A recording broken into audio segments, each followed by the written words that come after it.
congressman yan. Sino magtitiba ng...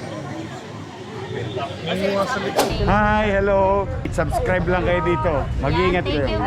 Lahat ng viewers ng Rochelle Antigna vlog, please do subscribe and thank you for all your support. Toits, oh. Yeah, no? Ingat.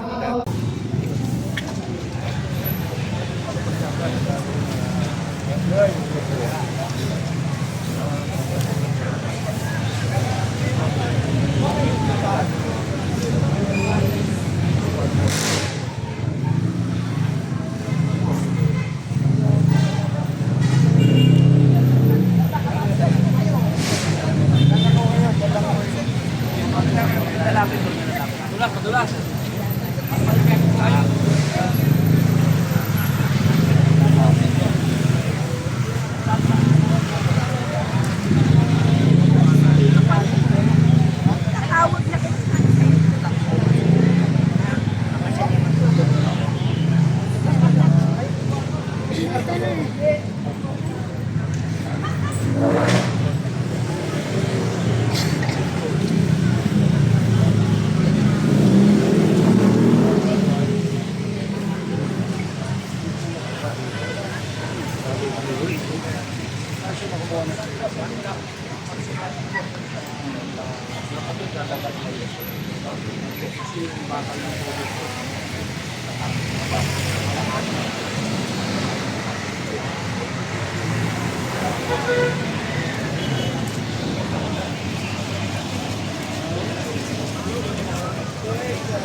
Ay, dito ko na ngayon.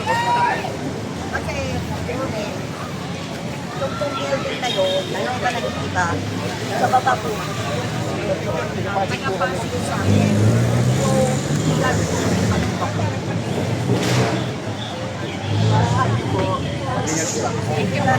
Tanong ko muna. Sino magtitiba ng... Yung sa likod eh. project daw po yan. Joel Chua na walang permit sa amin. Yun yung sinasabi ko. Ngayon, sinabihan kayo nagtitibay senior citizen office. Pag-aari rin ng Maynila. So, kami po ay NGO, actually mga senior ko po, may live duty kami yan. Sino nagpapalisin? Yung CRB, nabiyan na kami. Sa kayo? Ang ano rito? Chairman po. Oo. Yung pagkikiba na ito bodega. Hindi naman nagkakataon na barangay. Kasi nagiging bodega lang. Hindi lang ninyo yung itsura. Barangay hall nyo ba yun? Saan ng barangay hall? Tingnan nyo. Nakita nyo ba barangay hall?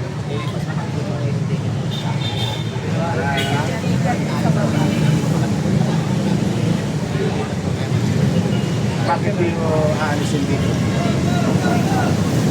Sino po may sabi? Sino ba yung kontraktor? Sino ang gobyerno? Hindi ako. Maynila. Katulad doon sinasabi nila. Unang-una walang permiso sabi nila. Sabihin nyo kay Congressman Chua. Saan ang permiso nito? Unang-una, property ng Maynila yan. Nasaan yung property namin? Yung mga bakal. Pinakaway ng nagagamit ng tao. Lahat. Hindi ako nilagay yung mga pulubi sa kalye. Sa buong buwan ng pandemic.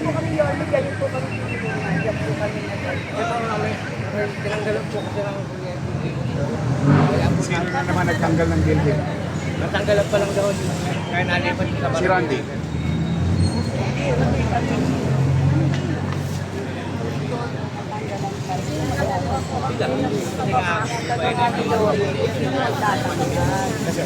Randy. Ito, diretsa. May permit sa ito, wala. Wala ba? Oo. Bakit yung tatanggalin yung kuryente ng daycare? Huwag nyo tatanggalin yung kuryente ng daycare.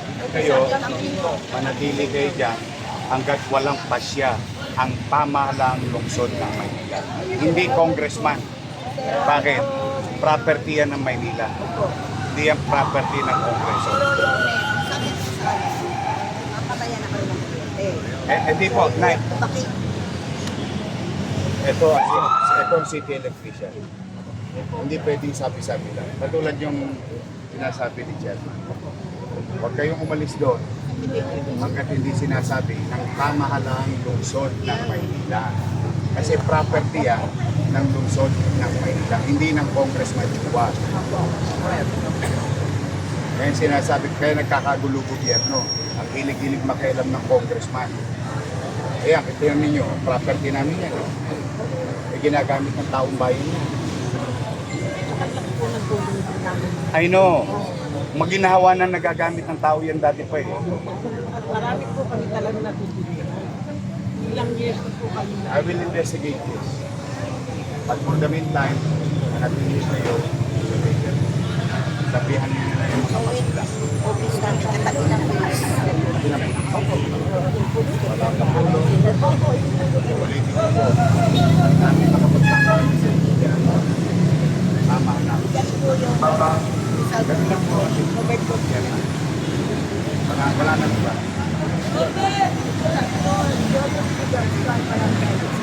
No. Kasi buti ka lang po sa chairman. Barangay Road.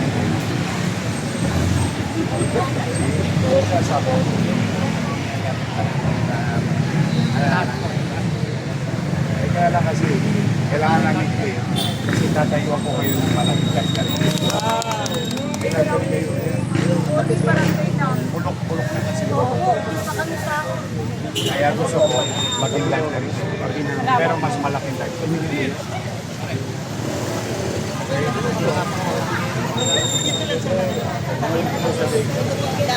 Kapag nagpapaliwala ko kayo po, kailangan kayo sa po.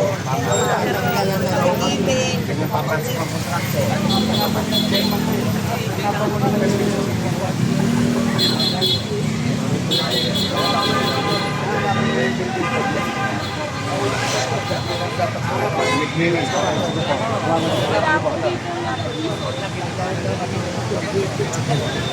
Unang-una, pwede natin silang kasuhan ng pera.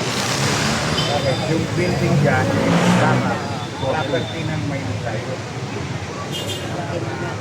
Kung may nasa yan, sino nagpakilo? Ayun. Yan dapat ang inimbestigahan ni Chua. Hindi nga ako naman pakapagawa na. Hindi kaya sinasabi ko, abusado kasi sila lahat. Para sila siga ng pamahalaan. Iba dito, iba doon. Hindi nyo nga alam. Kaya nagkakagulo ang pamahalaan. Hindi pa pwedeng ganoon. May gobyerno na sa Maynila. Para kanino? Sa mga taga Maynila. Katulad yan, kung di ako nadaan ngayon, malamang wala na kayong ticket sa inyo. Tama ba? Saan nyo ilalagay yung mga bata? Pero may poder, may-ari, gobyerno ng Manila. tapos ang nagpapaalis sa inyo, congressman at saka contractor. At para pa ng gobyerno pa kayo, pag pinalis namin kayo, may dahilan. Tama, may kakailangan. Katulad yan, sinasabi ko sa inyo. Hindi naman nagagamit. Aalisin. Sino may sabi tama lang. Ino-notify natin. Photos sa process. Pwede makakaya kayo. Pero yung nandito dito, sa inyo pa rin. Kasi meron pa ako sa San Lazaro residence para sa inyo.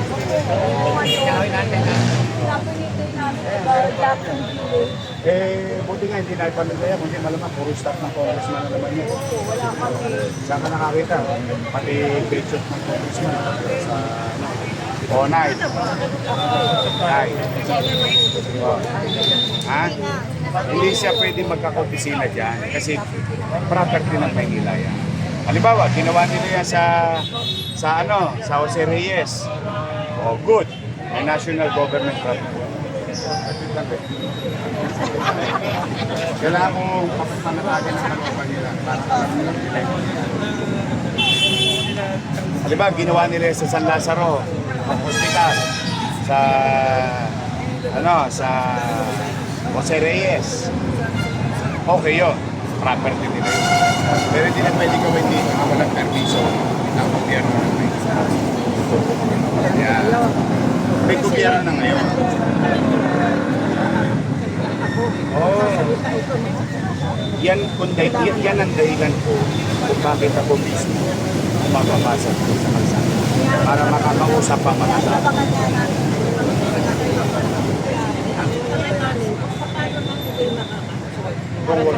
Solve na problema mo. Okay? Manatila na kayo. Tama naman. Nandiyan dyan. Wala nga sweldo pero Tumutulong. Wala ang makamisya. Ngayon, tapos palalayasin pa kayo ng wala man kayo. Yung hindi ayuda eh. Hindi ayuda. More on, saan kami? Anong?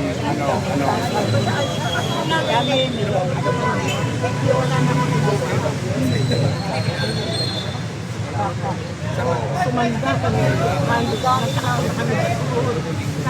kami Kaya next time, mag-iingat tayo sa pagboto ng mga leader. Talagang, walang kaya talagang iingatan natin kasi alam na namin yung talagang nagiging mga abusado kasi. Kaya ayaw nila sa akin dahil hindi na nila magawa yung pang-aabuso nila. Katulad niya, bigla ka nalang papalisin. Papatayan ka ng buto. Tatanggalan mo ng gusto. Hindi man lang kayo abiso. Hindi man lang kayo sa kami. Yun yung sinasabi. Ako, straightforward. Pag hihingin ko sa inyo. Scared na kayo ha. Magkayak na tayo sa isang lugar. Sasabihin. Kasi wala namang sasamahan tayo. Walang loob kung sasabi mo sa kanila. squatter na good sa kapatid na squatter. Siga eh. Quadcom, di ba?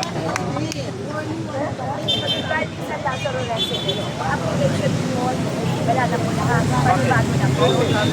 Panahon po ni Mayo, sabi po wala na. Kasi ang balak nila dyan, pamigay sa mga dito. Hindi, wala na. Kung ano yun, danay.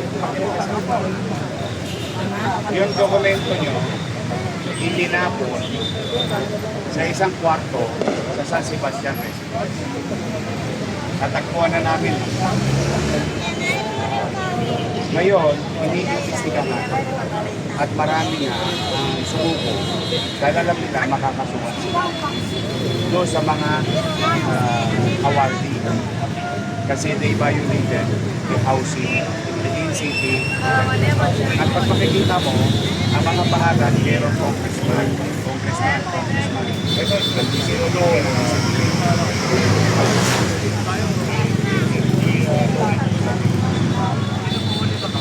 Yan po ay para sa pamilya na walang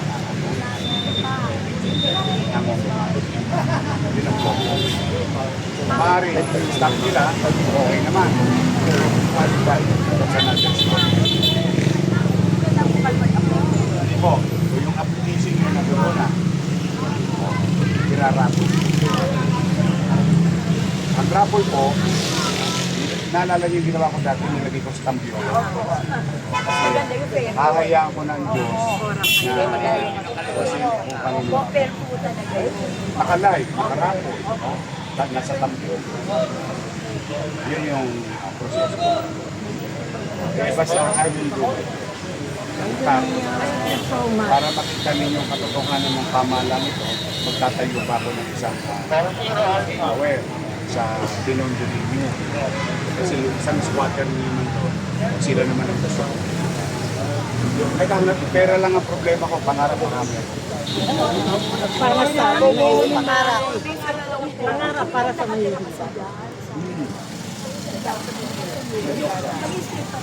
Wala pa naman nagpapalis yun. Wala naman nagpapalis yun. Pero kung ikaw, naging awardee kayo, anong gagawin niyo sa squatter ng bahay? Patay, hindi squatter pa rin. Yun ang maling mindset. Kung maayos naman po, okay lang po maalis kami kasi matagal na dito lang Tinuturukan ko na ako sa website. Sa website sa San Lazo. Nandiyan na kayo. Kasi Kita siya yun yung ano, yung Ako, meron gano'n naman po po yung napakaganda.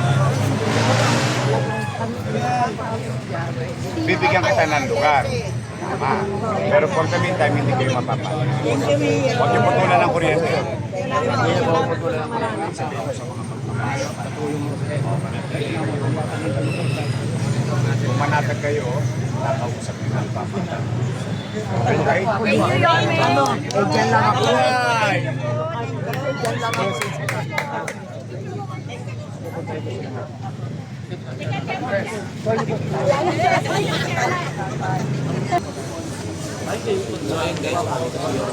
Siya lugar sa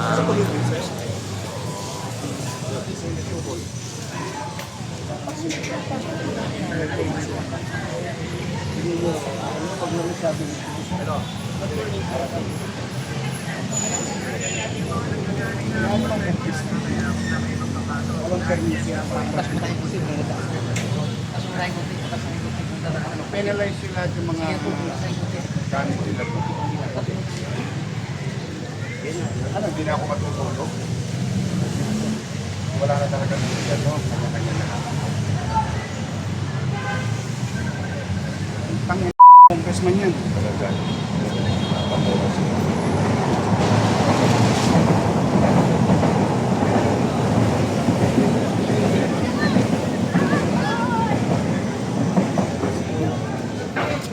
Thank you sa inyo, pati sa mga viewers nyo and followers nyo.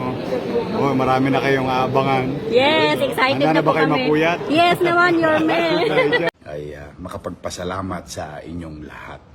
At sa ating mga vloggers, shout out sa lahat ng vloggers. You survive. Abonado pa kayo. Thank you very much sa inyo, ha? Hi, hello. Subscribe lang kayo dito. Mag-iingat kayo. Lahat ng viewers ng Rochelle Antigua vlog, please do subscribe and thank you for all your support. Toits, yeah, no? Ingat.